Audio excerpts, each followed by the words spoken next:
new report out today says that our high streets are in better shape than we sometimes think, especially those with plenty of independent stores. Ripley in Derbyshire has nearly 72% of its shops independently owned.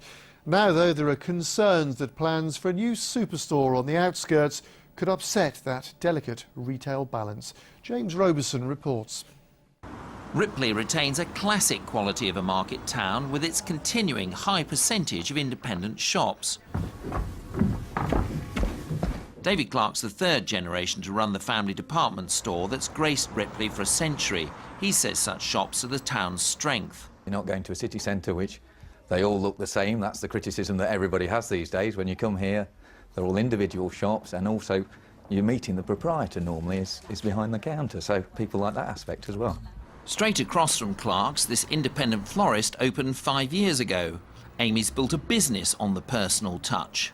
I think they do appreciate the customer service that we provide and the friendliness aspect of it as well. The Leicestershire-based author of the National Report on Independent Stores says some multiples have closed and empty shops create chances for locals.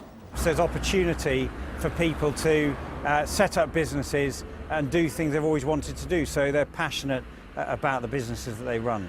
So back in Ripley, do the public value its independent shops?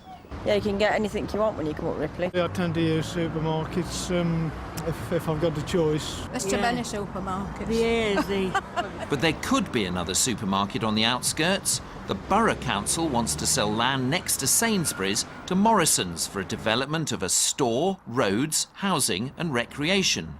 That worries the Town Council's leader. The last time a supermarket was built on the edge of the town centre of Ripley, the food sector lost 30% of its trade overnight. And I think that would be repeated again if another supermarket was built. Well, as part of the planning process, it's required by our local plan that they have to do a retail impact assessment to show that any store development would not have a detrimental impact on Ripley Town Centre. No decisions yet have been made on planning permission for the new development. In Ripley, traders await the outcome with some concern. James Roberson, East Midlands Today, Derbyshire.